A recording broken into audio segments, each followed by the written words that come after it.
We just make sure it keeps. You just want to, you're doing this? Just the screen? Yeah. Is it working right now? Yeah, it's going right now.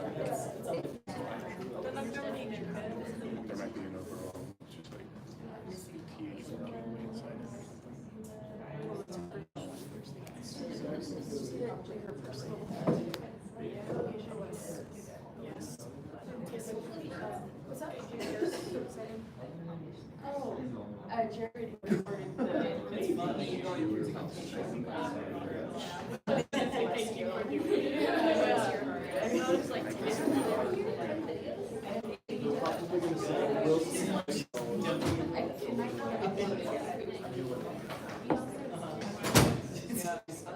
We're not going to sit here and be like waiting in line to ask you questions. I need to hear better.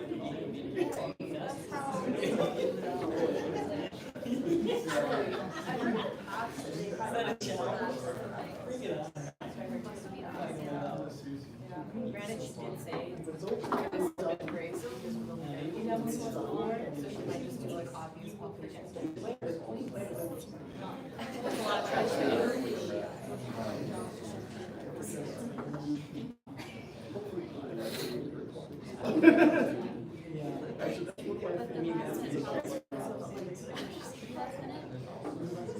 The microplastics. Oh yeah, I see. I don't need a lot of The entire week you had.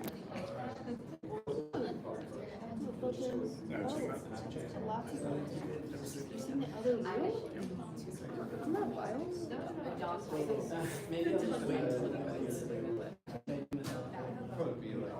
Sounds like a 10, 5 or 10 year. Came out like 5 to 10 years ago. That's gradual. It like you know like that. I had expectations for that. I was picturing like a 30s. Yeah, that too. It's in the Like, name. wasn't it really? Yeah. No. Something organized. It was just yeah, like different. I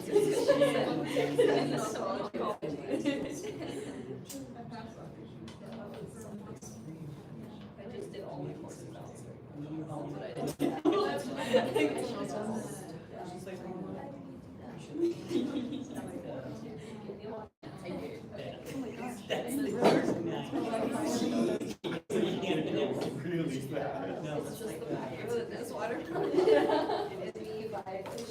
How to, oh yeah, it keeps popping up this. Yep. It's just mind numbing.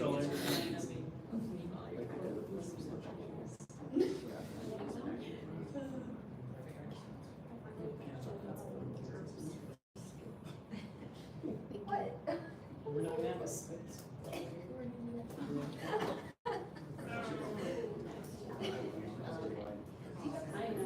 Okay.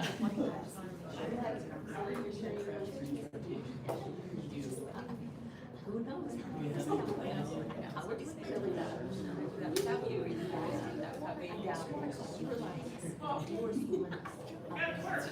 Hooray! Hmm. I sort of know what I'm doing.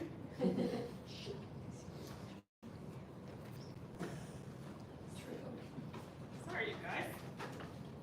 I think we got it. Was that your hard drive you got to work? No, Yeah, we downloaded it. I always show up with like 4 different copies of stuff. There's one on the laptop, one on the hard drive, there's one, this one's synced on the website. Okay. Normally I don't have enough memory to save a PowerPoint on my website. It takes a lot to upload those videos. So this one's not the videos. Hope She's it works. slightly better at computer stuff. Try. Okay, so you guys have all heard me talk about Sarah's Steakhouse. This is Sarah from Steakhouse. This is her husband, Mirko. She graduated in 20? 09. 2009. Don't ask me. It's been so long. It has People been. can't get rid of me. Steakhouse has been going on how long? 16 or something like that. Yeah, like officially. Long time. I gave her her first steak. I gave her her first Yeah. chicken, so back when she was still a student. So you guys you're not safe yet. I said I wanted to get a snake. He said, let's start a rescue. She brought us the first one. Yeah. So all three of us are direct. But we have bigger snakes over in the lab that we're gonna deal with. She's gonna talk to you about dealing with them safely. She deals with these big guys every day, and I deal with them maybe 4 times a year when I go over to her place.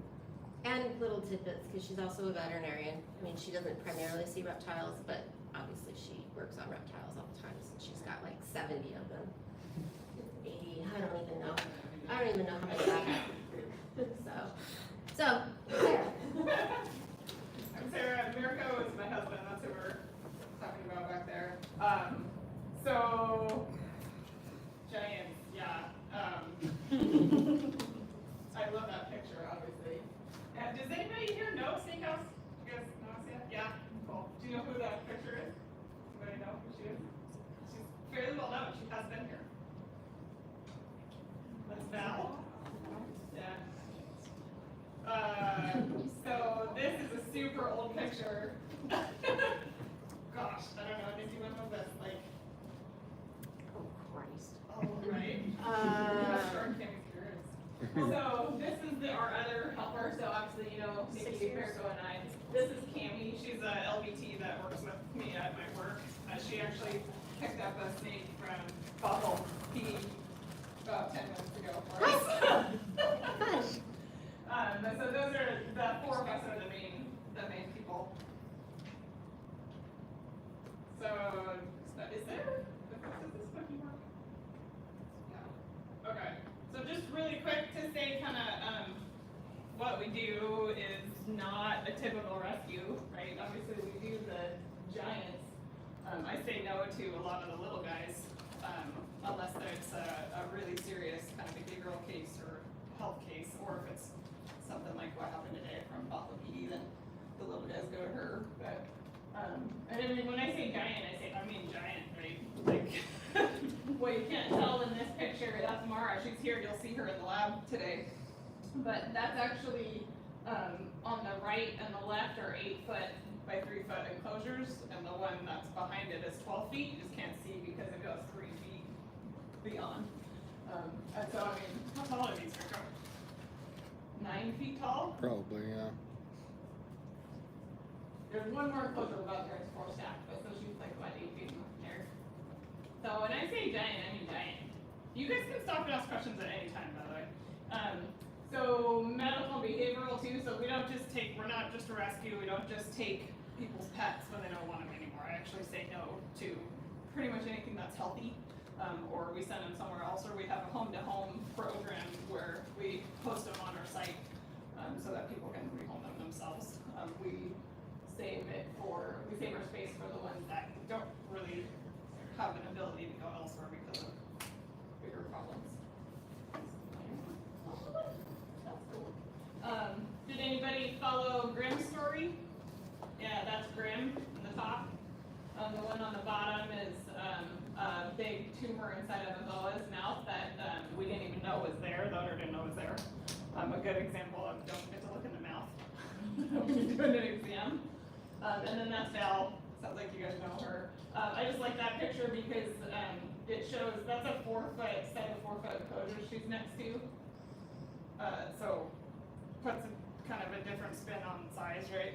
Normal enclosures for what most people have is a 4-foot enclosures, and like she just makes it look like a little tiny hamster cage. But behavioral is really what she's a good representation of because Val is really, really scared. And it's quite difficult to handle because of that, and so she literally can't go anywhere else. We also have a surgery suite at Steakhouse West. That's Bran, who was sedated there for laceration repair. That's Realm. These are all retakes. Those are heated tables. So from here all the way forward that gives us 12 feet of heated table, which if you guys know a little bit about reptiles now, they really desperately need heat to process anesthesia and heal and all that kind of stuff. And I think one of the hardest things about anesthesia for a reptile is they get cold especially the big snakes. So you can't just put a part of them on a heater. But anyway, so we're pretty lucky that we have been able to design this facility for them. That's, she had a gnarly degloving injury. Really, there's video online of the surgery actually on our website if you guys are interested. You can see it later, but that just shows I think it's like 2 weeks after surgery or so, the healing of works. Goes from here and it went all the way down to there, was degloved and like rolled down like a sock. But just pretty cool that you can see something like that heal so well. So this one doesn't have my review slide on it. I'm standing here thinking like, I don't remember what my topics are, because my topic page is gone. That's what I get for having 3 different copies. Every year I do, She's not a lot better than me. every year I do this, I change the slides a little bit to kind of respond to what questions people have had. So hopefully it gets better and better every year, but that means every time I show up, I don't quite remember what I'm talking about. But I also want you guys to have fun. Am I in the camera okay? Yeah, tell me to move if I'm not.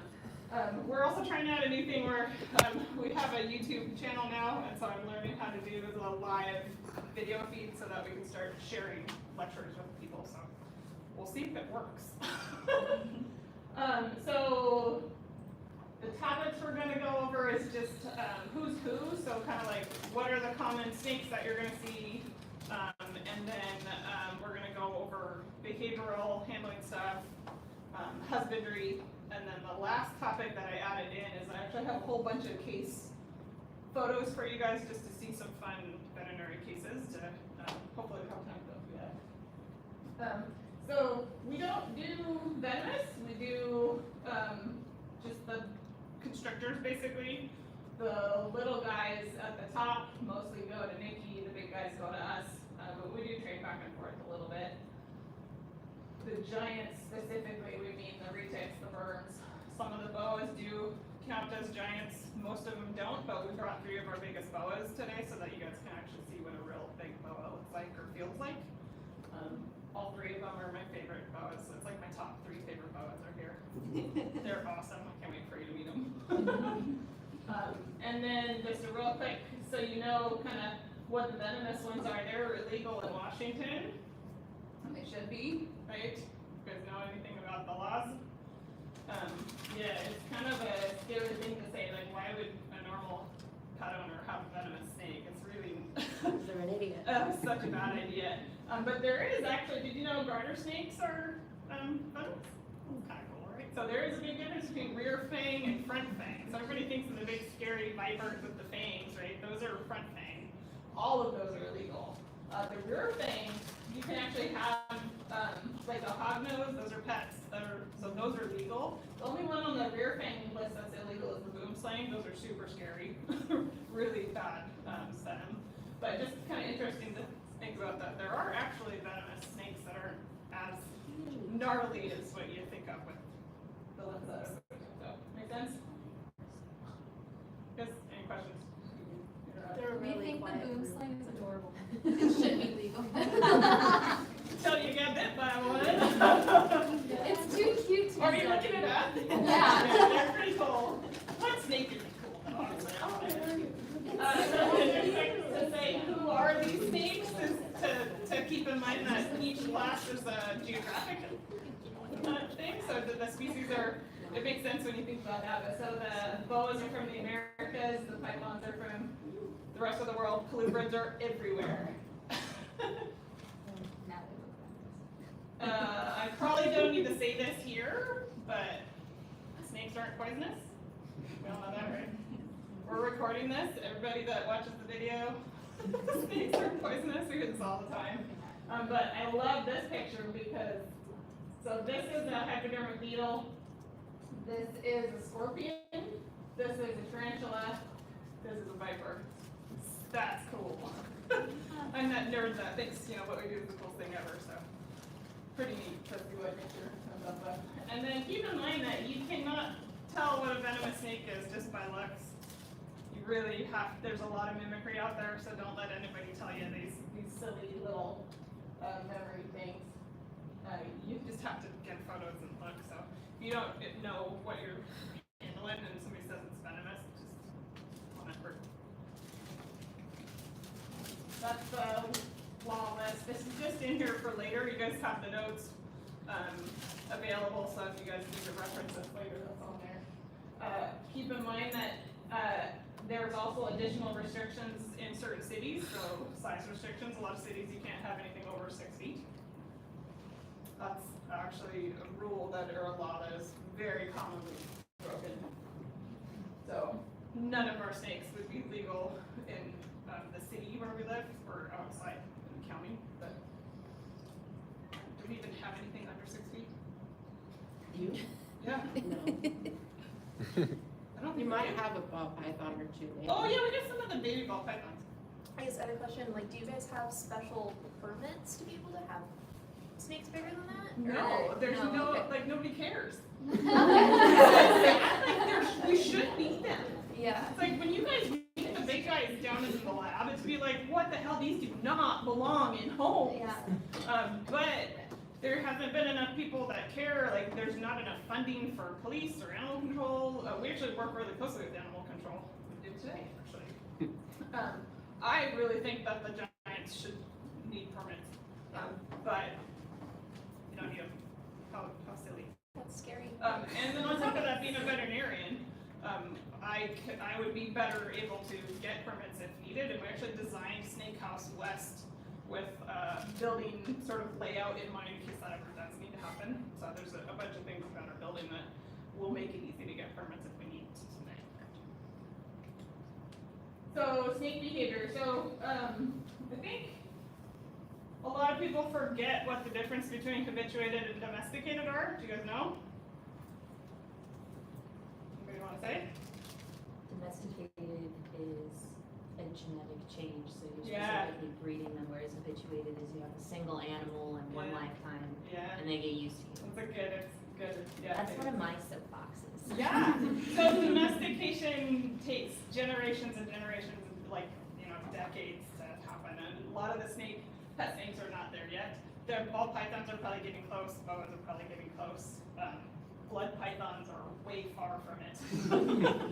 Remember, those are the ones I told you she sent me as little ones? The and slugs, they're told me they were machine guns and they're still assholes. terrible.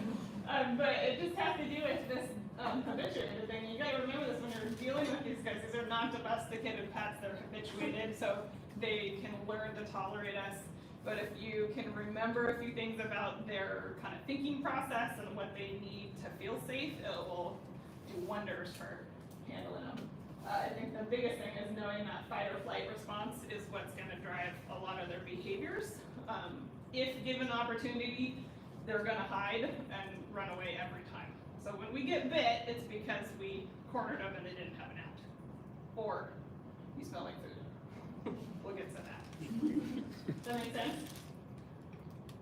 Yeah. Okay, body language.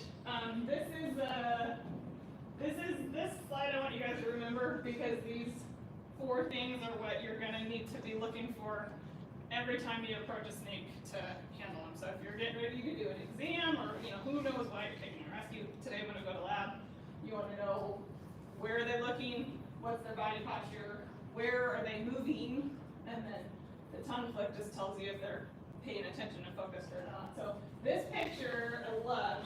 This was Nikki's. You should take her back someday. Nope, she's bigger than my limit. I'll take her back when you take the slugs. So somebody describe what you see her doing that's so critically important.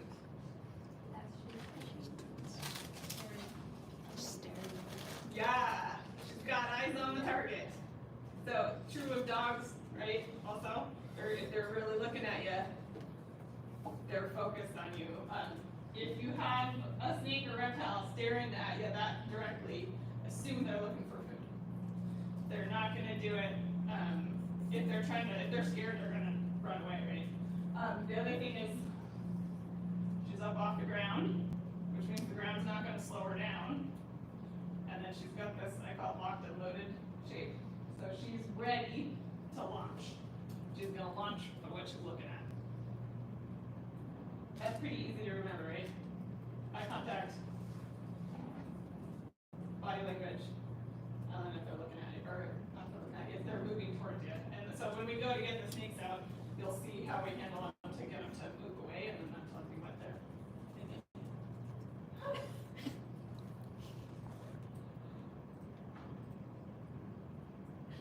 Does this surprise anyone? These are best statements, like all my typical like surprise questions you're not gonna care about. But so this Burmese on the right is a big one. That's like probably, you know, a 10-foot snake. And look at how tiny the teeth are. Like why everybody's so scared of snake bites? Because of venomous snakes, right? The constrictors, the bites are really not a big deal. So this one is Nikki's finger from like a little king snake. This is, I think, isn't it Jaden? That's a ball python. This is from Valak. That's a 16-foot, over 100-pound reticulated python bite. Like that's all it is. Little dots. That's me from Little Chicken. You guys know the story of Little Chicken? I don't know if I told them that story yet. I'll take one for the team on this and just say, don't be like me. If a snake is gonna, they're either gonna bite because they want food or because they're scared. What are they gonna see as food? It's either gonna be warm or it's gonna smell like food, right? So if you have a food smell on your hands and you're warm, you stick your hand in, they're gonna think it's a rat. They don't know that it's a hand. All they think is, what does it smell like? And they see the heat signature, right? They don't look with their eyes, they look with their heat pens. And so I was eating rotisserie chicken with Nikki for lunch. I was like, oh, come meet Fable. This is our new snake. I didn't wash my hands. And she grabbed on and was, she was on me. It took us like 5 minutes to get her off. It was ridiculous. This is how I know chewing on the tail doesn't always work. Yeah, so I mean, we did a lot of things. I put her head under water, put her on the tail, tried to unwrap her, could not get her off. She was trying to eat my hands. So now her nickname is Little Chicken. And I learned a lesson. It's like, oh, of course chicken smells like food. I feed them chickens. Duh. But when we go to lab, you guys need to make sure you wash your hands. Like Nikki smells like cheeseburger right now. You know what I mean? So like, just be aware that what your hands smell like is a really big deal. Okay. So handling tools. So you actually can handle even the biggest of snakes with very simple tools. Best brand, and just love that guy. Oh my gosh. I don't know if you guys follow any of her stories, but he is such a troublemaker. We joke and say his nickname is Chaos. Middle name Chaos. So having a hook, the hook breaks your heat signature and your smell, right? The hide gives them somewhere to get away from you. Thin gloves, what do you think gloves are gonna do? And I notice I wrote thin gloves. I'm not talking about big leather gloves. No? Mask the smell? What? Mask the smell? If you have stinky enough hands that you gotta put gloves on, there's a problem. Wash them. What else? Yeah. Remember, they see with heat and with smell. So it's not smell. Heat. Yeah. Nikki never wears those because her hands are always cold. Mine are hot, so just simply putting on a pair of gloves can make the difference. And I use like the little rubber garden gloves. Again, clean hands, plastic towel somewhere to move them, and just take your time and watch for the body language. Okay, body language. So, this is Lilith. But the sound's not on. Remember, I'm like yelling in the background after you go on this video. So what are the things that we're watching for? Eye contact. What else?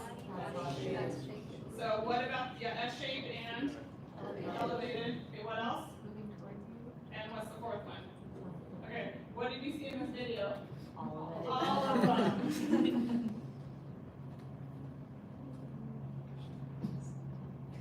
see, she's off her shelf, just staring right at me. What you can't hear is I'm yelling, Miracle, look out, Lilith's coming out. You see what I did? I reached in with a hook, and I touched her, and then she moved away. That's a good start, right? Because moving towards one thing, once they make the decision to move away, they're going into that flight response. But,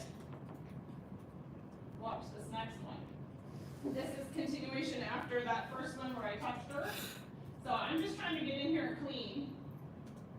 And this is a snake that is not scared of anything. She knows me very well. She's calling my bluff. And she's like, no, I want to come out, So this isn't a scared snake. Oh, watch what she does. Notice I'm still not reaching in with my hand yet because I don't see that. What am I seeing her behavior that tells me she's not biting? Paying attention. Yeah, she's still looking right at me, so she hasn't disconnected that behavior yet. And then you saw what she did. Sure enough, if you get bit by somebody this big and they're hanging on to you, you will need help getting them off just because she's going to anchor to her shelf and then not let go. And you're like, okay, I'm stuck here. Now what? Do you guys know what to use? So when all that other stuff didn't work, what got little chicken to let go of my hand? Alcohol. Yeah, hand sanitizer. Yeah, so Nikki had to just squirt some in her mouth and then she could spit it right out. Works great. So if you're gonna work with a big snake, say you have one coming in for an exam, just have a bottle of hand sanitizer in there. Pretty easy. Wish I'd thought of that first. None of the other stuff worked. Thankfully, I just bought a whole bunch of hand sanitizer because we were Yeah, going to it do was brand out new. today. Now I have one in every room at the snake house. Okay, the hook. So again, what does your hand look like? It's warm, and so if they're sound asleep and the first thing they see is a hot hand, so these guys are, this is me giving an injection actually, so you can see that too, but they are ambush predators. So what they do in the wild is they sit on a trail, take a nap, and they just wait for a food item to wander by and then they grab it. Which means if they're asleep and they see something warm, they're gonna grab it first and then they'll think later. So if they're asleep, do not wake them up with your hand. The hook is for that.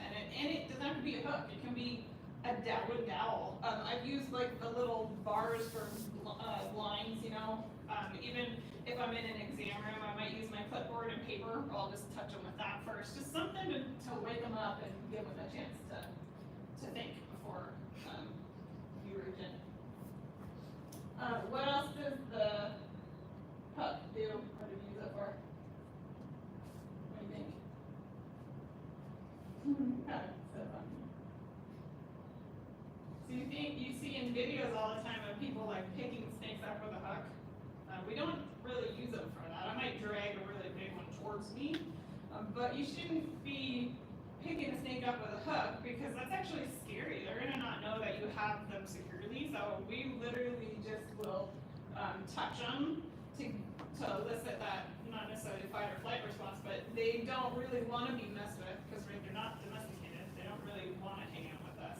So we gently will touch them to get them to go in a different direction. We saw that with Lilith. I touched her chin, she went the other way. So you can actually steer them just with gentle touch. And that's what I use for training the applied behavioral pressures, is what I call it for how we train. It's kind of like training a horse, where you just apply a pressure until they start to do what you want, and then you really let go of that pressure.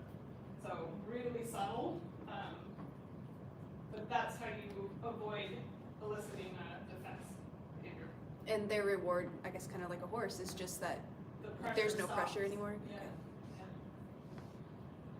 There are some, so I don't know if you guys know who Lori Trini is, but she does food rewards for snakes, and she actually, her videos are really fun to watch. So she does lead her snakes around the room and like does all kind of stuff, but you cannot do that with a giant. If you have a snake this big looking for food and they're not in a locked, safe environment, it's really not okay. So we don't ever handle them with food unless they're in a safe environment that means separate from us.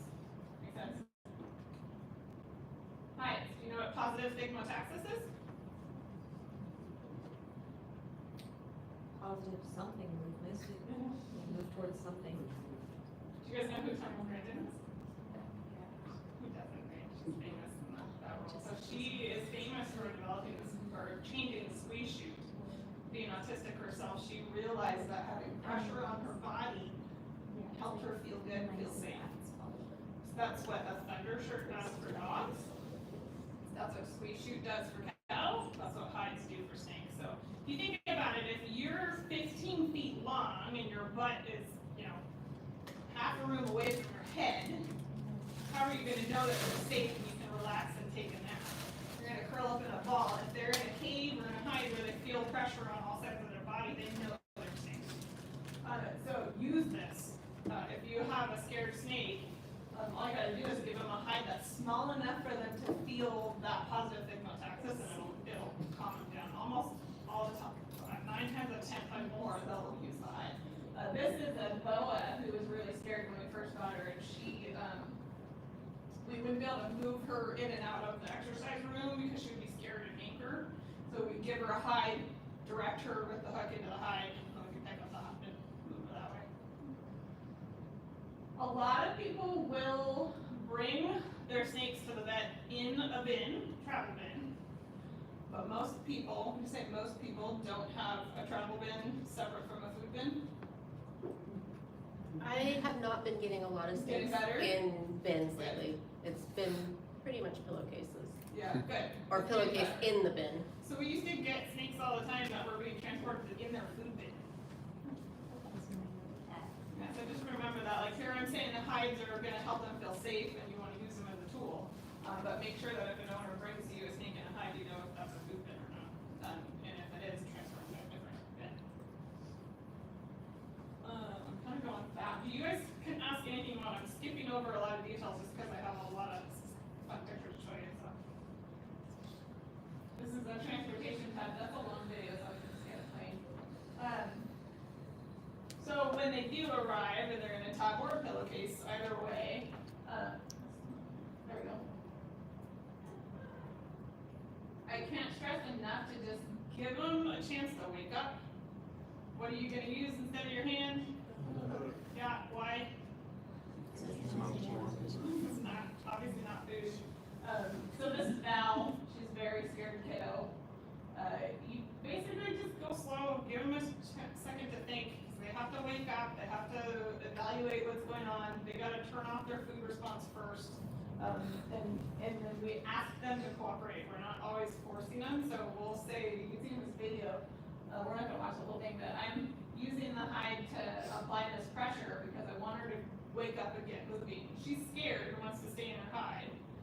But I push and push and push and push and push and get, no, seriously, wake up, it's time to move. And then eventually, I don't remember how long this is. Eventually she will turn away from me. So she's looking at me right now, right? So I'm not reaching in yet. But I'm gonna keep pushing and eventually she'll turn and go the other way. And then you're okay to work with them. When we're dealing with a really big snake like this, we actually just say, move along, get out of her way, and we let them run around on the floor while we clean around them. There's the gloves. See what I mean? They're just like cotton, like rubber covered gloves. Like I'm not using them for bite protection at all.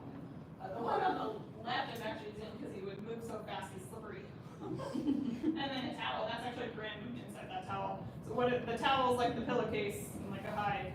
I just give them a little bit of positive thigmotaxis and you'll see. I almost changed this slide name, but I decided to leave it. I've already warned them that we argue about this one. Have you? Yeah. So, I wrote 1 person for every 6 feet of snake. The rule for when you're in a clinic and you're doing exams and like you're really being rude, after they are over 6 feet, then add another person for every 3 feet, right? Except that I tell them to start at every 3 to 4 feet of snake. Oh, so you changed it. No, 3 to 4 feet of snake. If you don't know the snake, and it's a big snake, you should have a person for We 3 have snakes at Snake House that are 18 feet long. But you know them. And I still yell at her for falling asleep on the floor with the snake. I know. See, I almost changed it. It seems like you're starting to. I left it just so we could have this argument. But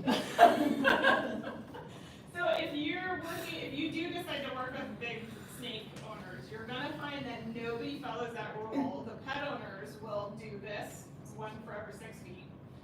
Because like they're never gonna have 10 people to help, you know, so, most owners are gonna say, you know, a 12-footer needs 2, right, 18 feet, maybe 3.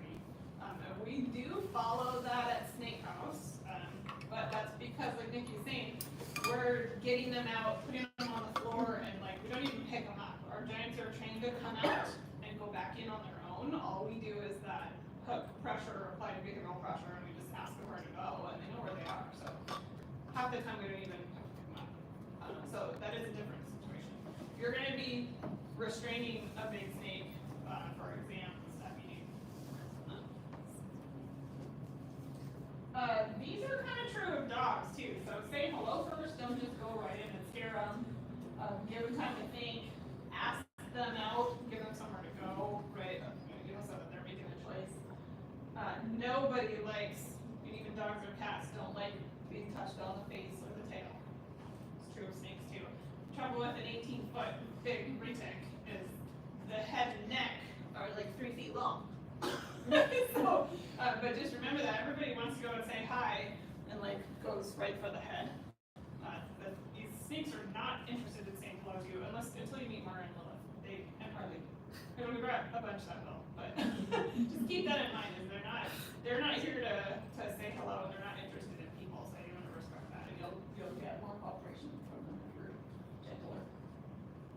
There is a video on our website, so if you click on this later, you can watch a video of me doing a pretty specific and obvious training session with one of the boas where she strikes and all kinds of stuff, and you can see her body posture and body language change when she gets it and she starts to move away, and it's actually a pretty thorough video that shows it.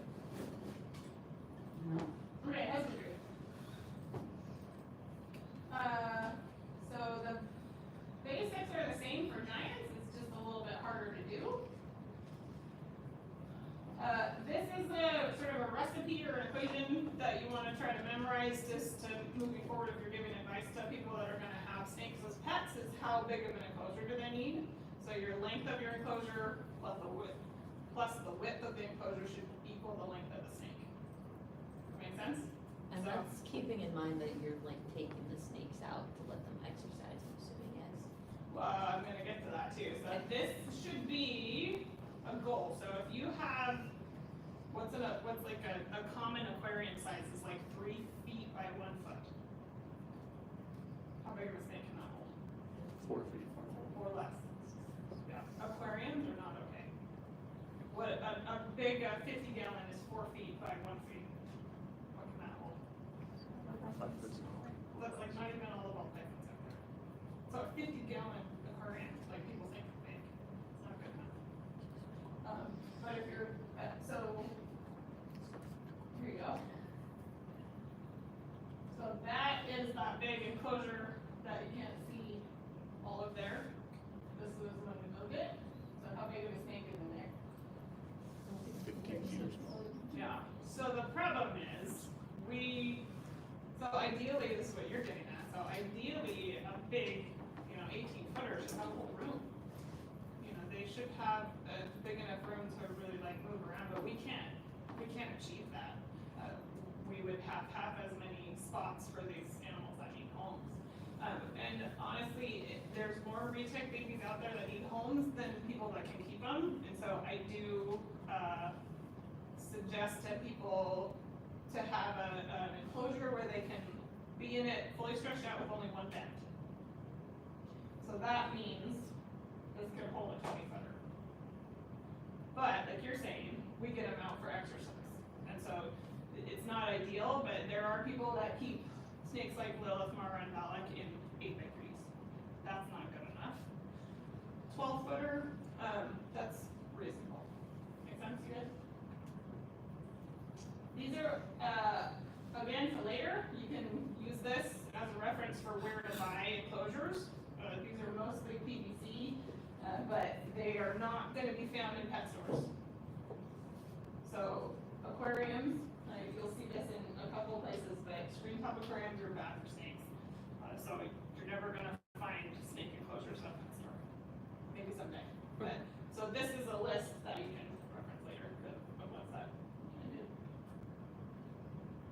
again for later. Follow this link, I'm giving you homework. Great, because that's what you need, right? Right before finals. Right before You finals. can do it over your break, but do take the time to follow this link later and read this article, because it explains why we don't allow screen tops. And I don't mean just a glass aquarium, I mean a screen top. So there's a huge amount of damage and danger associated with the screen top, and this article goes into a lot of detail about why. Do you have pictures of the new one in there? Who? The newest one. I've got even better though. Oh, okay. You'll see. I need to hurry up. Exercise, right? So you get like super brownie points for saying how important that is. Like it really is. Like they shouldn't just be locked in a box all the time, right? But how do you let snake this size out safely?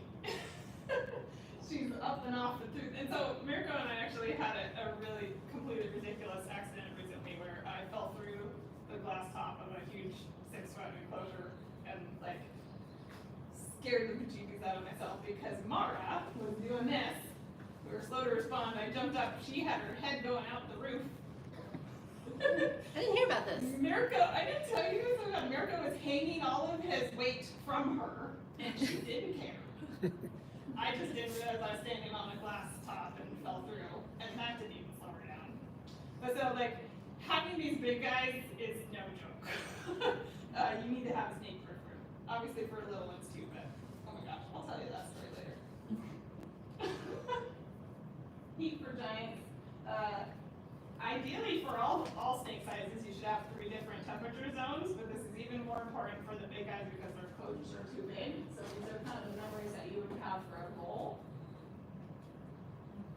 You also need to know that your heat is safe. So fire hazards and injuries for snakes, we see a lot of snakes that are injured by their heat sources. So not just any heat, it needs to be the right kind of heat.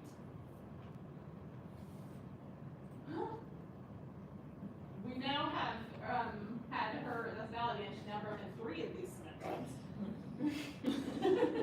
Another reason why giants shouldn't be normal pets is like, how do you give them water to soak in? Like, we don't have tubs big enough for them. So we use big cement mixer tubs that she weighs. I think she's graduated to a livestock tub. Yeah, I know. I'm gonna try to double it up and we'll see. That's one of our yellow anaconda, so a big storage tub works great for the reasonably sized snakes. Oh, that's the anaconda enclosures. A lot of people don't put anacondas in enclosures with water, they just give them a water dish drink. Sense that. Like, come on, that's terrible. You need water. Not just anacondas, but all the snakes need to deal with silk. Food. You got a question? Yeah, Would you ever put like live plants in a snake enclosure? I or would would you- love to, but they'll survive a week. Makes sense. Be a Like, nice you'll see when you enrichment. go to lab, you guys, when you pick up Mara, like, she will knock a tree down. It's terrible. So we use all artificial plants just because they last longer. Food is a big deal. You gotta have big enough food for them. We don't feed live, it's always frozen thawed. But it is a big deal to be able to feed these guys in a healthy way. So that's a YouTube video, it's working. Yeah, I just couldn't get to it. Oh, but it works with like good enough. That just shows Val eating that rabbit. It's like a 45-minute long video. You can watch it later, or not. But it's cool because it does show how they wrap the body of the prey out to like make it tubular fit. Hides for giants again, yeah. For the food, where do you guys source like your big food items? Thanks God. We actually have a couple of, actually several meat rabbit producers in our area. Oh, nice. Okay. And 2 ladies in particular go to the different farms and collect their poles and then bring them to us. So we probably spend like, gosh, $300-400 a month food for these guys.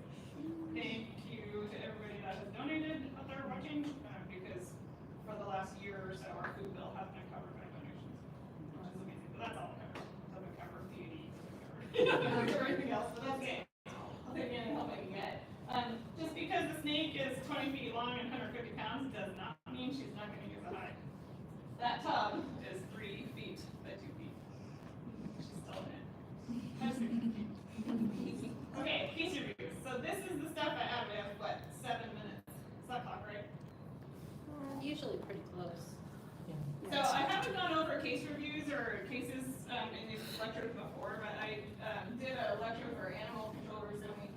And these slides, I didn't really change them from animal control. The intent was to show police officers when they need to intervene, to say, okay, this is a serious problem. You need to either get the snake out of the enclosure or out of the house, or you at least need to talk to the owner about making some changes. So they're not designed specifically for you guys, but they still have fun pictures, which I think you'll appreciate. This is the same snake, 1 year apart. That's, Nikki drew that for me when we were arguing with somebody online about whether this was a skinny boa or not. So you see the difference here. We jokingly call this head boob. But they should have enough meat on their head to show, it's like a dog, you know, the respiratory muscles up here that you can feel. Same thing. But yeah, I mean, how long do you think that takes for a snake to get that skinny? Yeah, they only eat once a month. So, I mean, that took years to happen. And it took her a year to recover. All you gotta do is feed them once a month. I mean, come on. So injuries are really common. So this one, alright, this one's not hurt. So this is a burn. Do you see how really red these are? And then here it's kind of thickened. So that's common from like a belly heat that's not regulated by a thermostat. Or in glassariums, a lot of times it'll be under it and the glass burns them.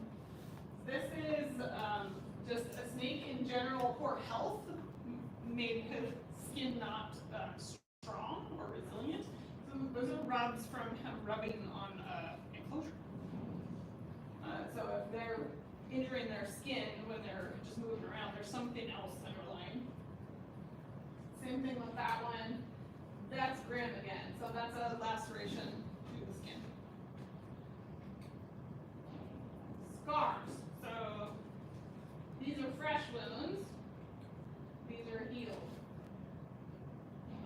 This is not Leroy, Larry. This snake so when we got this snake, this scar goes all the way up there, was probably a 2-inch gap this long, and we can see her vertebrae. Well, look how good she goes. She has like superpowers for healing, pretty incredible. These are all scars. So that's one of our boas. Harley, she's here. I think that's Marion, actually, she should be here too. You kind of know who it is by their belly. So snake scars a lot of times will be really thick and kind of almost rubbery feeling. But we actually have sort of accidentally discovered a better way for snakes to heal.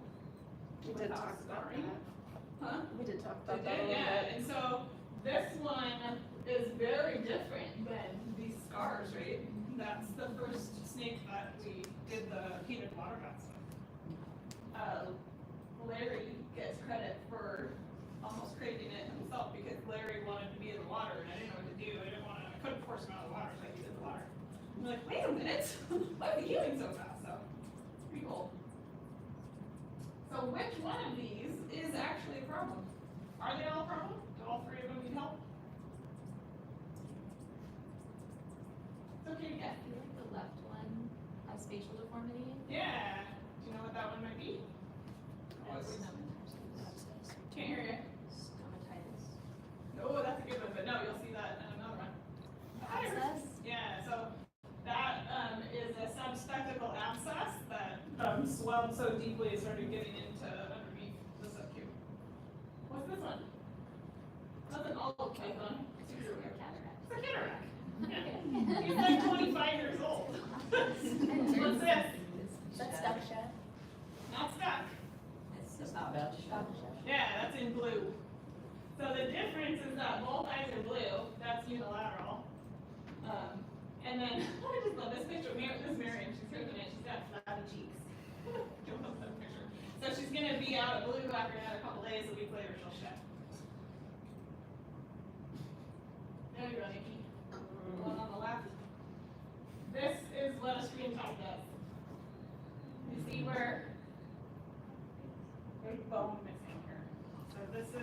over, years of being in a screen top, we call them cheese graters. Don't put a cheese grater in your snake enclosure. When you read that article about screen tops later, you'll read about why this happens, and there is actually very specific physics behind it. And when you really think about what's described in that article, you're like, oh, duh, makes sense. Screen tops are the number one reason we see injured faces. That thing can be euthanized, like we could not get a mouth to recover and heal if you had osteomyelitis and like a bunch of other problems. But these guys these two needed surgery. These are sinus abscesses, that's an abscess in the chin. This is Epic, you'll meet her later. So she had an abscess so long untreated that it actually calcified the tissues of her face. But after being in one of our designed enclosures at Snake House for a year with no treatment, she killed herself. So this was resistant to antibiotics, like nothing we did could fix the problem. We finally were like, whatever, she's happy, she's eating, we're just gonna let her be who she is. And a year later, with back in good husbandry, she's totally normal. A year later. Stomatitis. So that is a good one you guys brought up. Don't forget to look in the mouth. I've seen a lot of cases come in where they look okay on the outside, but inside the mouth they're really not. What about this picture clues you in that there's a problem in the mouth? Yeah, it's open. So snake mouths are going to always have the opening, right? Because there's a spot for how they're shaped so their tongue can come out. But it should be touching on the side, right? What else? So do you see these are the heat pits? So these should be open and clear, and there's a bunch of crud and dirt in there. And then the nose almost has like kind of like a pig nose look. This is so swollen. There's a video somewhere on our website of that snake getting a sinus flushed and a big old giant slug of gunk coming out of a coina. Pretty. You can probably hear me in the video go, oh my god. So that's stomatitis. You guys have probably seen this, right? You went over this. Stever is no longer with us. He could not survive. He was really sick. Do you guys talk about a common infection that causes stomatitis you need to be aware of if you're going to be treating these guys? Scary one? Think that's scary? Nope. Nidovirus. What was it? I know it's a bacteria. Nido. A virus. Yeah. You can have bacteria too, but nidovirus is sort of a newer upcoming thing that is pretty hard to diagnose and can be very, very fatal and very contagious. So that's a stomatitis usually sees it. I don't have time to go through all the details. That's a normal mouth. You see the difference? Clean, not swollen, no gunk, no bubbles. This has got to be one of the saddest pictures we have. We're almost done, you guys. 1 week later. All that is dehydration in a screen top enclosure and retention. So she looks like death. So again, in that article about screen tops, you'll read more about this. She had mites and dirty substrates in a screen top, and this is what screen tops do if you're not careful. You can do it right, but it's actually hard to do. But anyways, all we did is give her a bath. A week later, she's fine. How silly, right? Same thing. This is another one from police department. Same day. Just add water. So a lot of times they'll be in a hot, dry environment and it gets like shed. Just give them a bath. They need water. Snakes need water. That's here again. This is not retention. If you look more closely, there's kind of a deeper abnormality to the skin in this. It's not just like, see how this skin is kind of like thin looking and like papery? Whereas this one you can kind of see goes deeper. This is an IBD case. So really severe NSAID diabetes.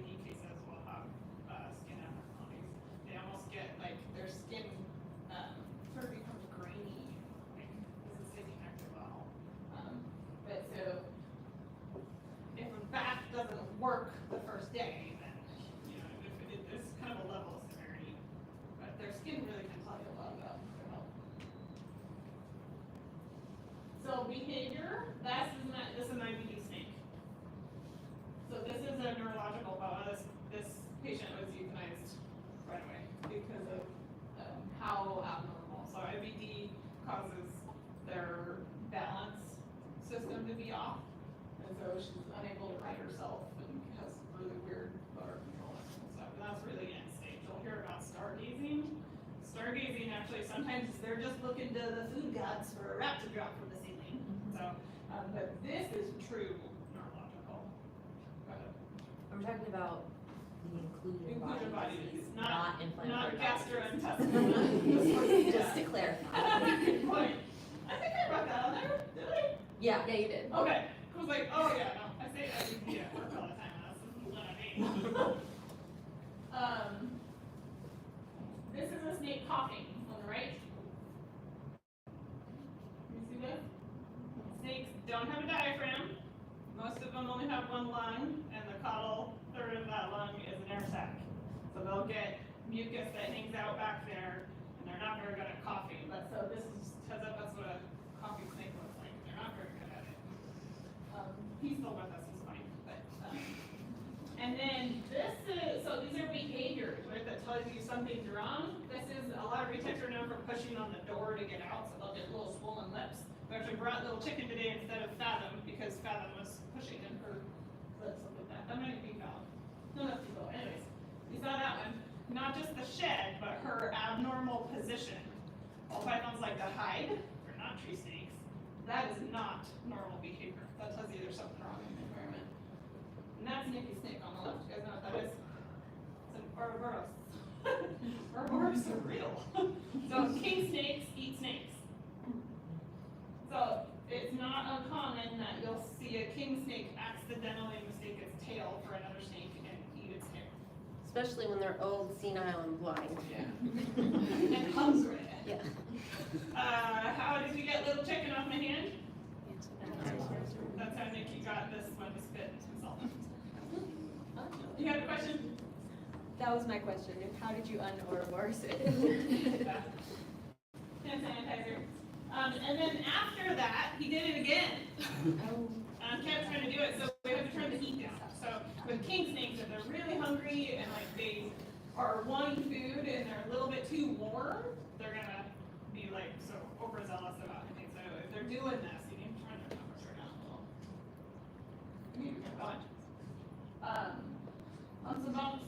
So these are permanent. These were removed surgically, but so a snake should be smooth, even. So they're in a weird order. That one is down here. This one outside. So this is congenital defect where the spine is humped. This is osteomyelitis or potentially even bone cancer. Mycoplasma can do that. And then those are what Nikki removed from Toad, the yellow anaconda. They're just little, abscesses. Last line. Do you guys know the story of Toad? I think I mentioned it, but I probably didn't use his name. He was in one of the fourth year paper presentations this year. So,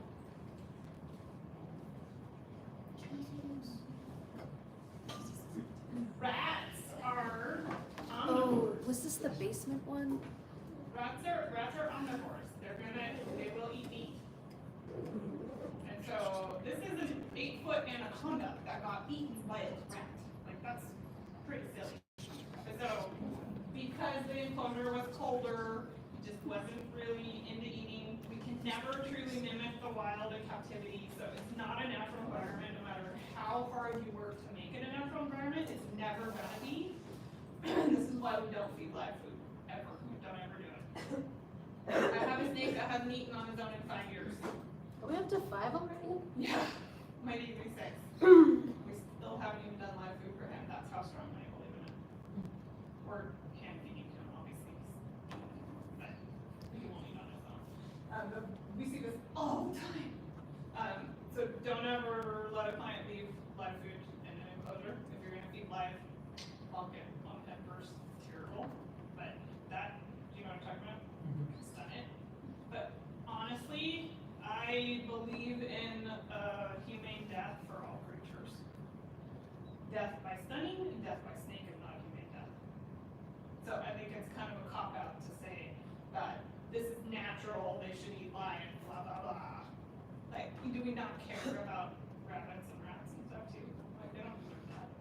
So lots of good reasons not to. But reminder, we're going to handling that. Respect their size. Don't mess with their head or tail. Give them time to look away. The snakes we brought don't care, but that's why they're here. And also you're gonna see how strong you actually have to be, so. These are the links for you guys. Okay, questions before we head over? You guys all know where we're going, right? Old Waffle, No. yes. Let's just You're get to just the, such a good professor. let's get to the fun stuff, right? We can always ask questions there. Yeah, you can ask me anything you want. I don't know how to stop this. Try the X.